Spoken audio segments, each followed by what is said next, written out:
Arizona Humane Society. Edgar helps teach kids in the community about empathy and compassion and respect for all animals through our education program. And also joining us today is Kayla Folk from our community engagement team. Welcome to the show. Thank you so much for having us on again. Yeah. So, it's never too early to teach kids about the joy of pets, and our education programs really strive to just teach kids to be animal advocates and make a positive change for pets. Tell our viewers a little bit about the education programs we have. So throughout the year we have workshops and camps at our shelter locations, and those camps are mainly for career exploration for kids, those animal advocates in the community that really want to figure out if this is what they want to do with their life. And also a big part of the camp is, of course, as always, teaching kids how much joyful pets can be in our lives. Yes, yes. I mean, there's so many animal advocates out there, kids that want to get involved and make a difference in the life of a homeless pet, and we are ready to offer them that opportunity. And we have a really fun camp, which I'm so excited about. Tell us about the Animal Rescuers Camp. So Animal Rescue Squad is a camp that we're holding on February 6th, and it's from 10 to 4 o'clock at our beautiful Campus for Compassion location. And the camp is designed for 8 to 12-year-olds, and it's really a day spent with our teams that rescue animals on a daily basis. The kids are going to be doing lots of shadowing and really fun things with our different departments. They get to meet the EAMTs, see how they rescue animals. They also get to do some crafts and kennel enrichment. Yeah, so they get to do different kind of crafts that'll help the animals in the shelters. These are kitty cozies, which are most of the time made for our kitties in the shelter.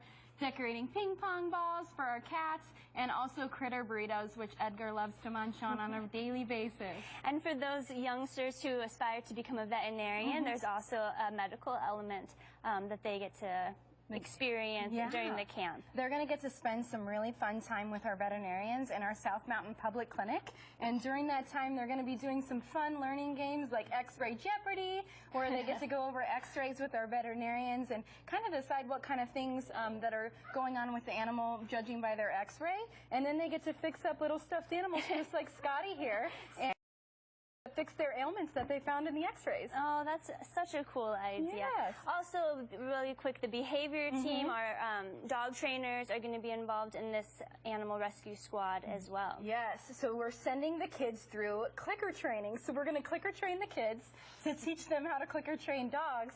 And then later in the day, they get to actually work on clicker training with live shelter pets.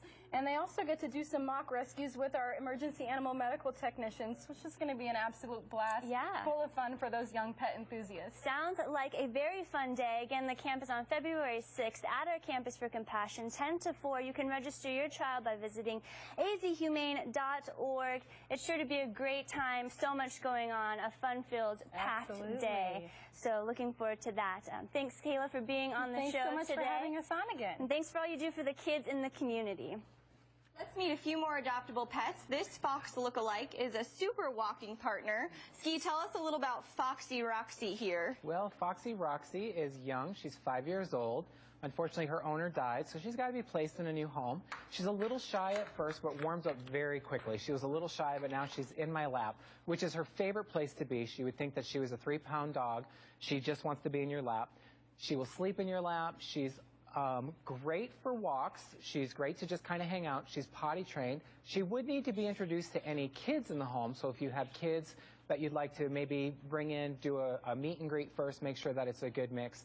Now, if you're looking for 2 dogs and you're a Disney fan, with Lucy being shown earlier, you certainly could go home with the Fox and the Hound this weekend. All right, well, it is time for our breed of the week, Perry. Today we're featuring the Manx cats. Right, Ashley. These little guys right here, not these guys. The Manx breed, though, is from the Isle of Man. That's where they get their name from. The Isle of Man is between Great Britain and Ireland, small little island there. And these guys are excellent hunters, like all. But that's what they were mostly used for in the Isle of Man, a lot of times on boats as ratters. But the most interesting physical characteristic of the Manx is they got no tail, as you can see here. And there are all kinds of great little lures about that. A couple of them are. One, They were the last animals to come on the Noah's Ark, and they got trapped in the door as they were closing it up, and their tail got cut off. The other one is that there's lots of motorcycles on the Isle of Man to this day. It's a very heavily populated island with motorcycles, and their tails got cut off by those motorcycles. And then I think the funniest one, the craziest one of them all, is that this is really not even a purebred cat. This is a mix between a cat and a rabbit. Yes, that's one of the lures out there. And as fun as all those things are, most likely reason is it's a genetic mutation of this cat, so they have no tail. These little guys right here were found on the side of a road. They were rescued by our EMTs at the side of a highway, so they had a kind of a very scary start. They're lucky they even made it. They're a little bit shy, a little bit nervous around people just yet, but they're going to be great little guys. Come on down and check out Ziva and Fergie. What an interesting breed, Perry. Thanks for all that great information. And next up is Bowie, who is named after the icon that sadly passed away just a few days ago. And Ski, this little Yorkie is a real rock star. He has been through so much. EMTs respond to over 10,500 calls yearly about animals in distress, and Bowie was one of them. When he arrived at our Second Chance Animal Hospital, vets noticed that his eye was ruptured and decided it was going to be best to remove it, which they did do there. Just a few days later, with a little bit of medication and some love, Bowie is ready to go into his forever home. He loves to be pampered, and he really loves to be on that dog bed, or most of all, be in your lap. He's food motivated. He's been scouring this blanket here looking for any remnants of treats or anything that he can get into.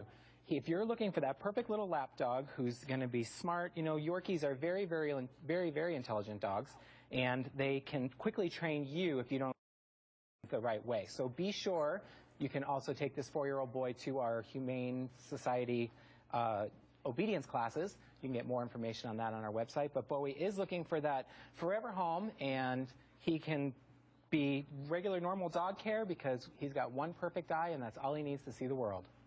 Well, he is famous now after being on TV just like David Bowie. I love his rock star hairdo, too. Thanks, Ski. And if you want to adopt Bowie, he'll be hitching a ride out to Avondale on the Arizona Humane Society's Wagon Wheels mobile adoption truck, where he will be available along with several other pets.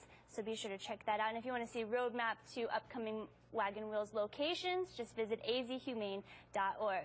Stay tuned. When we come back, we'll introduce you to Milo and a few more felines, so stay with us.